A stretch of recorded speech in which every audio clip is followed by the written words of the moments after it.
Hello friends, welcome to जेवी study hub. Friends, कैसे हैं आप सभी? आई होप सब अच्छे होंगे।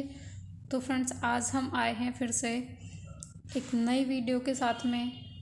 और फ्रेंड्स, आज का जो जो टॉपिक है हमारा वो है Samson Agonistes by John Milton. तो फ्रेंड्स, ये वीडियो हमारे UGC NET, TGT, LT, KVS, NVS के पॉइंट ऑफ व्यू से बहुत ज़्यादा इम्पोर्टेंट होने वाली है। और फ्रेंड्स, मैंने इसमें पहले पूरी डिटेल में इसे कोशिश की है बताने की, और उसके बाद में मैंने प्रैक्टिस के लिए क्वेश्चंस भी ऐड कर दिए हैं इसमें फ्रेंड्स। तो कोशिश करना कि लास्ट तक बने रहें। Okay friends. तो फ्रेंड्स, अगर आप चैनल पर नए हैं तो चैनल को सब्सक्राइब कर लें, और वीडियो अगर पसंद आती है तो लाइक ज़रूर कर लें। ओके। और उसके बाद में जो बेल आइकन है उसे प्रेस कर लेना, जिससे कि नोटिफिकेशंस आपके पास में पहुंच जाएं न्यू वीडियोस के। तो फ्रेंड्स, स्टार्ट करते हैं आज की हमारी video.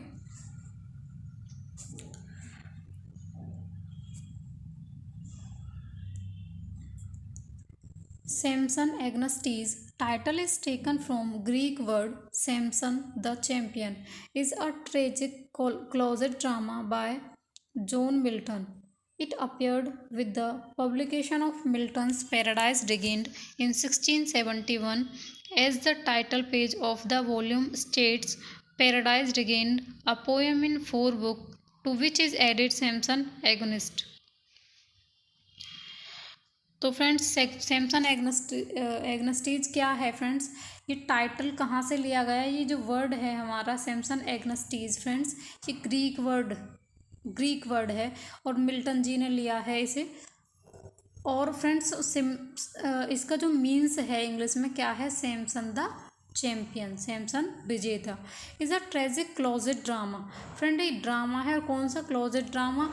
Drama to be read only, not perform. ठीक है, जो सिर्फ पढ़ने के काम आते हैं, वो वाला ड्रामा है। It appeared with the publication of Milton Paradise regain in 1671। और फ्रेंड्स, ये 1671 में पैराडाइज रिगेन्ड के साथ में मिल्टन जी ने पब्लिश कराया है। Okay. As the title page of the volume state, Paradise Regained, a poem in 4 books, to which is added Samson Agonistes. तो फ्रेंड्स, ये पैराडाइज रिगेंड के फ्रंट पेज पर भी हमारा क्या है लिखा हुआ है कि ये उसी में इंक्लूड की गई है। It is generally thought that Samson Agonistes was begun around the same as Paradise regain, but was completed after the larger work, possibility very close to the data of publishing.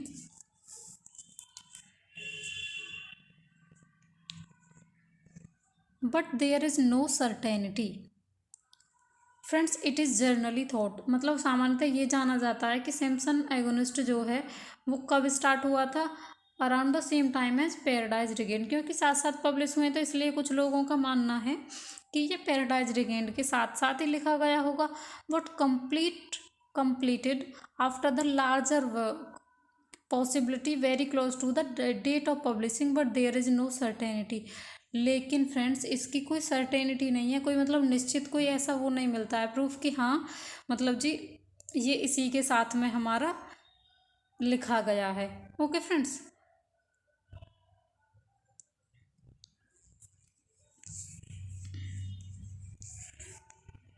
देख लेते हैं आगे। The title Milton chose emphasizes Samson as a warrior or an athlete, and the play was included with Paradise Regained and printed on 29th May 1671 by John Starkey। तो बात कर लेते हैं, title जो मिल्टन जी ने लिया है ये किस पर एम्फेसाइज करता है? सैमसन, जो कि एक वॉरियर था और एक एथलीट था। And the play was included with paradise regain, अभी बात हो भी चुकी है। एंड प्रिंटेड, कब प्रिंट हुआ था फ्रेंड्स वो भी देखना है, 29 मई 1671 को। और किसने प्रिंट किया था फ्रेंड्स? जॉन स्टार्के जी जो हैं उन्होंने प्रिंट कराया है। It is uncertain as to when the work was compose, और ये निश्चित नहीं है, ये क्लियर नहीं है कि ये वर्क कंपोज कब हुआ है। पब्लिश तो फ्रेंड्स ये पैराडाइज रिगेन्ड के साथ में हुआ है, लेकिन कंपोज कब हुआ है ये क्लियर नहीं है। विच leaves a possibility that it was an early work that was filled with Milton's ideas about the English Civil War, or it was later work that incorporated the despair over the Restoration. Okay friends, क्यों confusion है वो देख लेते हैं। विच leaves the possibility that it was an early work that was filled with Milton's ideas about the English Civil War. It was, ठीक है। तो देखो अर्ली वर्क क्यों माना जा रहा है फ्रेंड्स, क्योंकि इसमें मिल्टन के जो आइडियाज़ हैं किससे रिलेटेड, इंग्लिश सिविल वार से, है ना।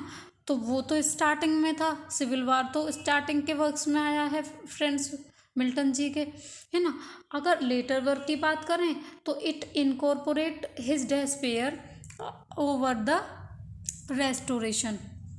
तो फ्रेंड्स इनकॉर्पोरेट मतलब इंक्लूड किया है उन्होंने अपनी निराशा को रेस्टोरेशन के प्रति। रेस्टोरेशन पीरियड जो आया था उससे वो खुश नहीं थे, उसकी जो निराशा है वो इंक्लूड की गई है। उस हिसाब से देखा जाए तो फ्रेंड्स ये फिर लेटर वर्क में आएगा। तो इसी वजह से फ्रेंड्स इसके कंपोजिशन का क्लियर नहीं है कि कंपोज्ड कब किया गया है work. Okay, evidence for the early dating is based on his early works and his belief revolution, where evidence for a later dating connect the play with his later works such as Paradise Lost. Okay, कुछ जो proof हैं, evidence हैं, है ना, वो early dating के हैं, किससे, अर्ली वर्क से रिलेट करते हैं। इस वजह से माना जाता है क्योंकि वो रिवोल्यूशन की बात करते हैं, रिवोल्यूशन से रिलेटेड है ना। और जब लेटर डेटिंग की बात करें तो फ्रेंड्स वो कनेक्ट करते हैं कैसे प्लेस से, लेटर वर्क से, जैसे कि पैराडाइज लॉस्ट। अब पैराडाइज लॉस्ट इनका लेट आया है तो उससे कंपैरिजन करें तो फिर ये माना जाता है कि ये इनका लेटर वर्क ही था। तो पब्लिश हुआ है हमारा 1671 में। क्लियरली सिर्फ ये याद रख लो कि पेपर में वो मोस्टली पेपर में ये ही पूछा जाएगा कि इसकी पब्लिश डेट क्या है, क्योंकि जब ये क्लियर ही नहीं है तो वो पूछेगा ही नहीं। लेकिन हमें फिर भी चीज़ें पता होनी चाहिए, इसलिए इस फैक्ट को मैंने यहाँ पे इंक्लूड कर दिया है। आई होप ये सही किया है। ओके फ्रेंड्स, अब देख लेते हैं theme of the work.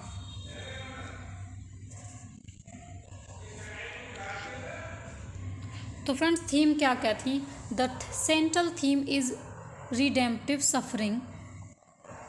Samson is disempowered, enslaved, and blinded, but ironically, his spiritual sense has never been more keen. Friends central theme जो है वो क्या है, रिडेम्पसन की है। Redemption means friends redemptive suffering, sorry, छुटकारा पाना चाहता है, वो अपनी पीड़ाओं से छुटकारा पाना चाहता है ना, ठीक है। तो उसके साथ में क्या हो रहा है कि मतलब एक तो उसे दिखता नहीं है आँखों से, और दूसरी बात उसे जेल में डाल दिया गया है ना, तो वो छुटकारा पाना चाहता है इस लाइफ से। सैमसन इज डिसएम्पावर्ड, वो शक्ति विहीन है, और एनस्लेव्ड मतलब गुलाम बना लिया गया है, और अंधा तो वो है ही है ना। But ironically his spiritual sense has never been more keen. देखो उसके साथ में क्या क्या चीज़ें हो रही हैं, लेकिन फिर भी स्पिरिचुअल सेंस मतलब वो अंदर से क्या है, बहुत मजबूत है ना, वो मतलब एकदम स्ट्रोंग है। His inner strength has increased, he is able to resist the temptations provided his faithless wife Delilah and his father Manoah. Okay, his inner strength has increase, उसकी जो, बेशक उसके साथ में कुछ भी हो रहा है, लेकिन जो उसकी इनर स्ट्रेंथ है, जो उसकी अंदरूनी ताकत है ना, वो उसे क्या करती है, सक्षम करती है किसके खिलाफ, temptation provided by his faithless wife. जो उसकी बीवी थी डेलिला, वो क्या करती है फ्रेंड्स, वो थोड़ा सा जान लेते हैं। डेलिला जो है उसकी सेकंड वाइफ है, और वो क्या करती है उसके साथ में, उसे पता था कि मेरे हस्बैंड जो सैमसन हैं उनकी पूरी की पूरी पावर जो है, वो स्ट्रेंथ जो है उसके बालों में है, ठीक है। तो फ्रेंड्स वो क्या करती है, उससे धोखे से शादी करती है, और अपने सर्वेंट से बोल के कि जब वो सो जाए तो उसके बालों को काट देना, आप सर्वेंट से बोलती है ना। तो फ्रेंड्स, जो इसकी बीवी ने इसके साथ में क्या किया है, लालच दे करके उसे मतलब फंसा लिया था, है ना। तो अब ये क्या कर रहा है, अब ये सक्षम है उसके उसका विरोध करने में, है ना। किसका विरोध करने में, उसकी वाइफ के द्वारा दिए गए प्रलोभनों का विरोध करने में पूरी तरह से सक्षम है ना। फिर एंड हिज फादर मैनो, और अपने फादर से भी, both of them now want to take care of him. अब क्या है, जब उसकी हालत इतनी ख़राब है तो अब उस पर तरस खा के इसके पेरेंट, इसके पापा और इसकी वाइफ, दोनों के दोनों क्या चाहते हैं कि हम तुम्हारी मतलब रखवाली करेंगे, हम तुम्हारी देखभाल करेंगे, है ना। Samson Agonistes focus on the inner working of the mind of protagonist. जो सैमसन एग्नस्टीज वर्क है फ्रेंड्स, ये फोकस करता है किस पर, inner working of the mind. जो माइंड है हमारा वो कैसे काम करता है, मतलब प्रोटागोनिस्ट का, नायक का। जो हीरो है बेशक उसके साथ में मतलब वो फिजिकली मतलब बहुत ज़्यादा स्ट्रोंग नहीं रहा है ना, अंधा भी हो गया है, लेकिन फिर भी वो उसका जो इनर वर्किंग है, जो स्पिरिचुअल पावर, मतलब जो स्पिरिचुअल स्ट्रोंगनेस है उसकी, और जो उसने अपने मन से हार नहीं मानी है, उसका दिमाग जो है फ्रेंड्स बहुत ज़्यादा स्ट्रोंग है। तो इस चीज़ को दिखाया गया है कि हमारे साथ चाहे कुछ भी हो रहा हो फिजिकली, लेकिन अगर हम मेंटली स्ट्रोंग हैं तो हम हार नहीं सकते हैं। The emphasise flies in the face of the biblical characterization of Samson in the book of Judges, which celebrates his physical strength.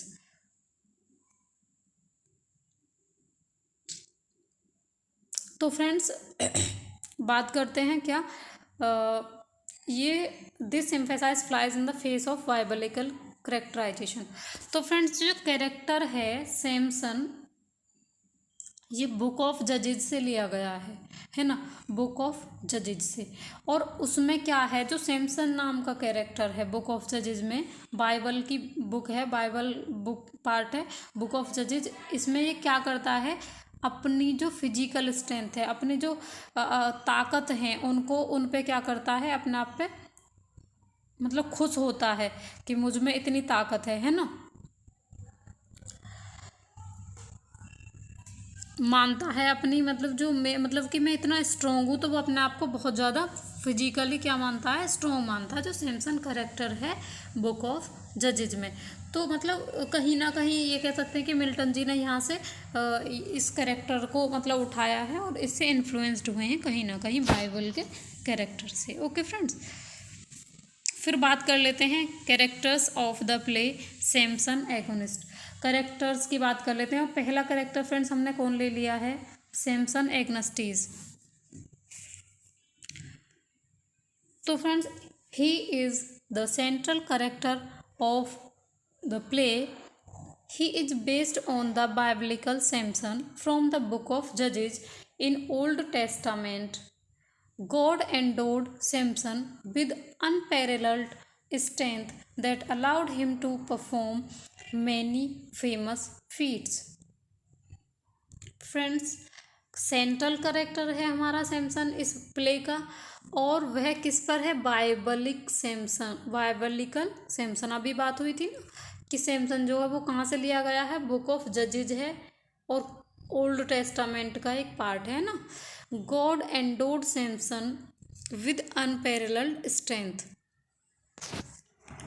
God ने सैमसन को एक असाधारण ताकत जो है वो प्रदान की है, that allowed him to perform many famous feat, और जिससे वो बहुत बड़े बड़े कारनामे करता है, बहुत बड़े बड़े कारनामे कर देता है, मतलब कि वो किसी को भी हरा देता था, इतना स्ट्रॉन्ग दिखाया गया है ना।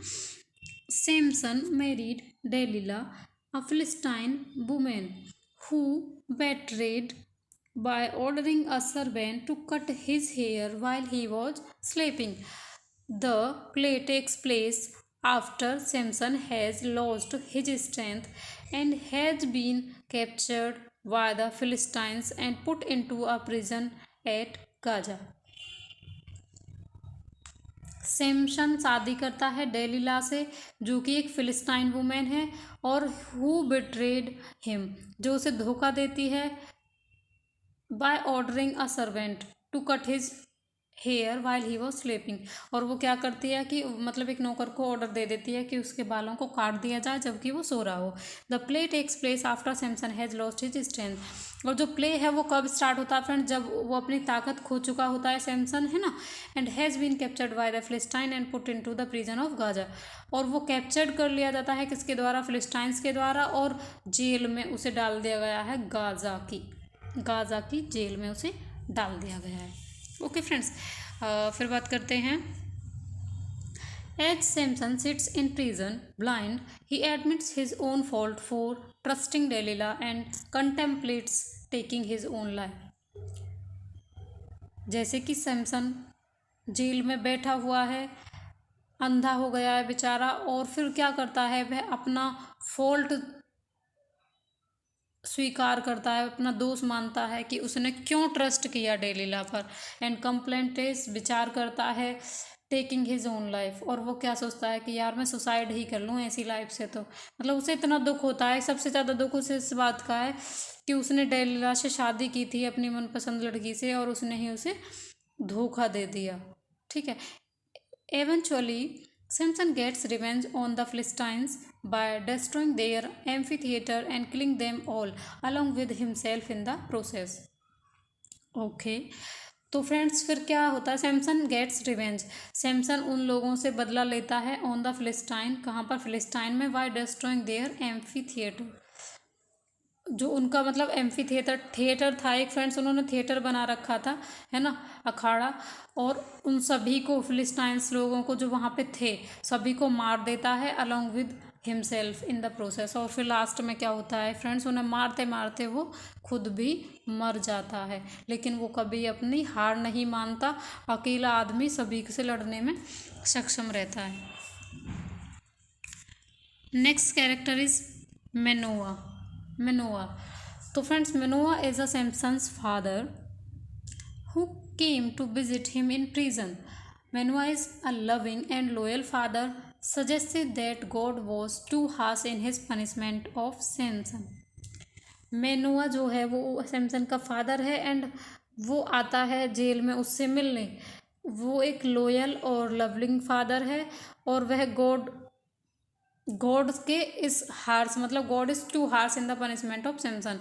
वो मतलब ये सोचता है कि भगवान ने मेरे बेटे के साथ में इतना कठोर पनिशमेंट क्यों दिया है, मेरे बेटे को, सैमसन को इतना मतलब बहुत ज़्यादा कठोर बन गया है मेरे बेटे को पनिशमेंट देने में भगवान, मतलब वो बहुत ज़्यादा कोसता है भगवान को। Manoah pleads with the Philistine lords to free Samson for ransom money, accepting that he will live as a poor man for the rest of his life in order to save his sun.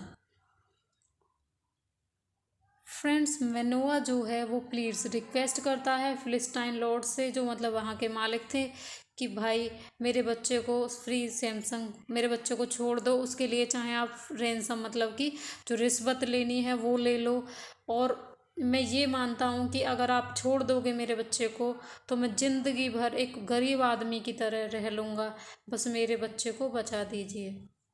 Okay friends, तो I hope मेनुआ भी clear हुआ होगा। अब बात करते हैं, चलते हैं नेक्स्ट कैरेक्टर की ओर।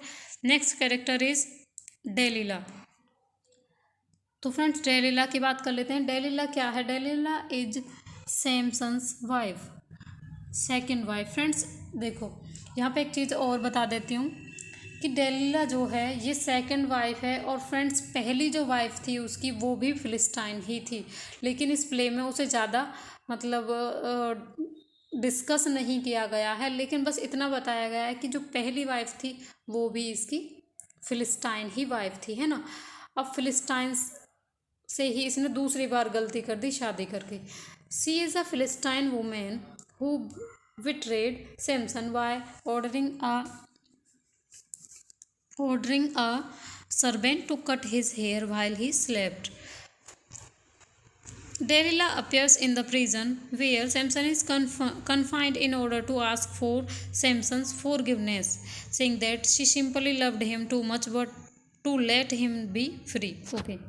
बात कर लेते हैं। वो तो पता ही है कि उसने सर्वेंट से उसके बाल काटने की बात करी थी, लेकिन अब आगे चलते हैं। Delilah appears in the prison, वह जेल में पहुंचती है। Where Samson is confined to order to ask for Samson's forgiveness. अब वो देखो यहाँ पे भी क्या कर रही है कि मतलब उसे वो नहीं है कि सैमसन उसे माफ़ करेगा या नहीं करेगा। She simply loved him too much to let him be free. क्या कहती है कि मैं आपसे बहुत ज़्यादा प्यार करती हूँ और मैं चाहती हूँ कि आप जल्दी से जल्दी यहाँ से निकल जाओ। Delilah also notes that she receives pressure from the Philistine lord to betray Samson. और वो ये भी बताती है, ये भी स्वीकार करती है कि उसे प्रेशर मिला था, उस पर दबाव बनाया गया था फिलिस्टाइन की तरफ से टू बेट्रे सैमसन, कि सैमसन को तुम्हें धोखा देना है। उस पर दबाव था क्योंकि वो फिलिस्टाइन थी, तो इसी वजह से वहाँ के जो लॉर्ड थे उन्होंने उस पर दबाव बनाया कि तू सैमसन के साथ में मतलब सैमसन के साथ ये सब चीज़ कर, उसकी जो ताकत है उन्हें ख़त्म करना है हमें। Okay. Once Samson makes it clear he will not forgive her. Delilah says she will be celebrated in her country for her deeds even if she is scorned in Israel. देख लेते हैं। सैमसन क्लियर कर देता है कि वह उसे ज़िंदगी में कभी भी माफ़ नहीं करेगा। डेलिला सेज, इसके बाद में भी देखो से डेलिला जी क्या कह रही हैं। She will be celebrated in her country for her deeds even she is scorned in Israel. कह रही है कि इस काम के लिए मुझे मेरे शहर में, मेरे देश में, मतलब कि फ़िलिस्टाइन में, है ना, फ़िलिस्टाइन में मुझे मेरे कामों के लिए क्या जाना जाएगा, मनाया जाएगा। If she is scorned in Israel, जबकि इज़राइल में बेशक मुझे तिरस्कार मिले, है ना, मेरा अपमान हो, कोई बात नहीं है, लेकिन मुझे फ़िलिस्टाइन में मनाया जाएगा, मुझे पूजा जाएगा, है ना, क्योंकि उनके लिए तो फ़िलिस्टाइन लोगों के लिए तो इसने बहुत अच्छा कर दिया ना। अब बात कर लेते हैं the chorus. The chorus is present throughout the play. Milton uses the chorus in the style of ancient Greek tragedies. Chorus जो है फ्रेंड्स पूरे प्ले में दिखता है। कोरस क्या होता है? A group of singers, a group of singers होता है ना हमारा। तो फ्रेंड्स ये पूरे प्ले में दिखता है। Milton uses the chorus in the style of ancient Greek tragedies. और फ्रेंड्स मिल्टन ने इसे लिया है कहाँ से? एंशियंट ग्रीक ट्रेजेडीज में कोरस को लिया जाता था, इसीलिए इन्होंने कोरस को अपने इस वर्क में ऐड कर लिया है। The chorus in Samson Agonistes is made up of voice of Israel brethren who ultimately celebrated Samson for his sacrifice at the end of the play. The chorus in Samson agonist. Friends क्या है coarse जो है, जब last में क्या होता है? Made of voice of Israel Brethren, जो इज़राइल के लोग हैं उनकी आवाज़ बन जाता है at last. Who ultimately celebrate Samson for his sacrifice at the end of the play. जो सैमसन को मनाते हैं, है ना, कैसे? उसके सेक्रीफाइस के लिए, उसके बलिदान के लिए उसे क्या मानते हैं, मतलब उत्सव मनाते हैं कि हाँ भाई, मतलब सैमसन कौन था, मतलब हमारे लिए उसने कितना कुछ किया, है ना। तो क्या बन जाता है कोरस? सैमसन वो इज़राइल के लोगों की आवाज़ बन के आता है सबसे लास्ट में, है ना। क्योंकि जो मैनुआ है उसने फ्रेंड्स ये बोला था कि मेरे बेटे ने जो सेक्रीफाइस किया है ना, तो उसके लिए उसे उसकी मतलब उसके लिए मतलब उसकी स्ट्रेंथ के उससे जाना जाए कि मेरे बच्चे ने कभी हार नहीं मानी थी, तो उसे मनाया जाए, मतलब उसे एक मतलब देवता की तरह पूजा जाए इज़राइल में। ये उनकी चॉइस थी, उसके फादर मैनुआ की। नेक्स्ट एंड लास्ट कैरेक्टर, तो फ्रेंड्स लास्ट कैरेक्टर है हमारा क्या?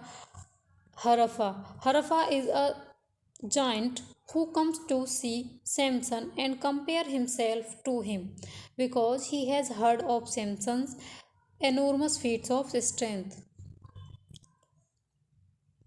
ही mock Samson for his current state but Samson still challenges him to combat.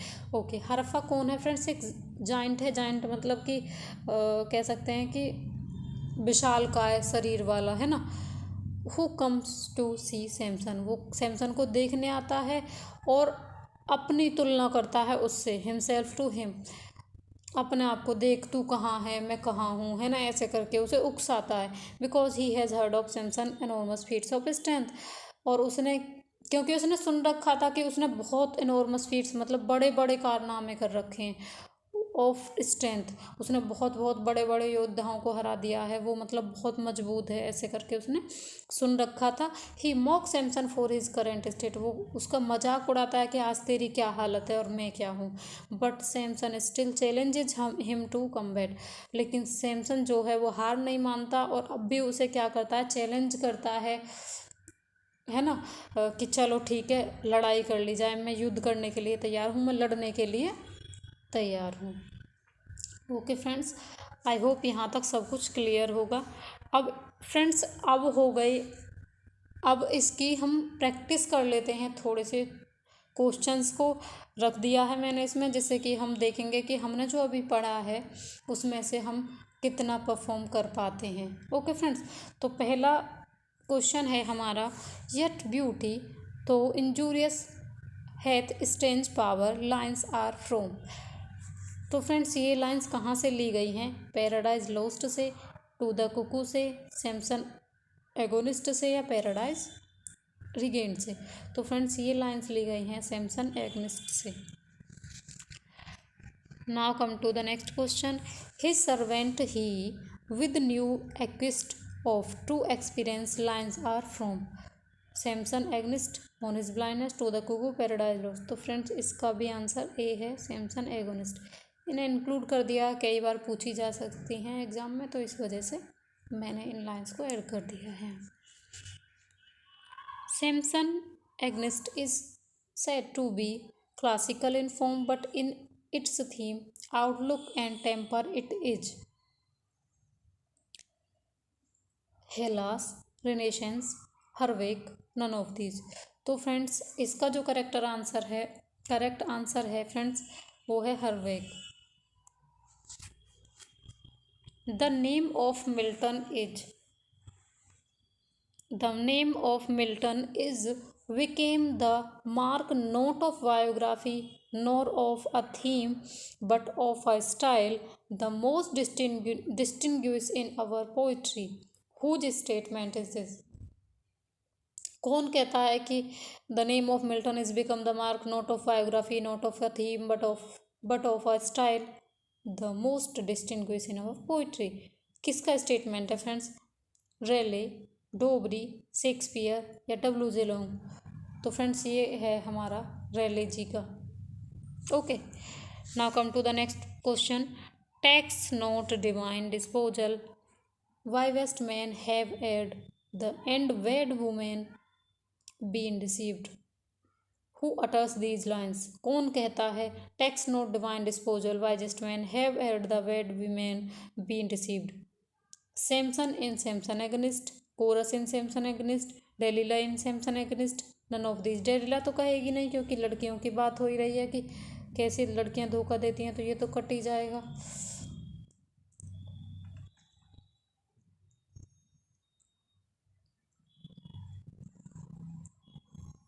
तो फ्रेंड्स, इसका जो करेक्ट आंसर है वो है कोरस। कोरस बोलता है इस लाइन को इन सैमसन एग्निस्टिस।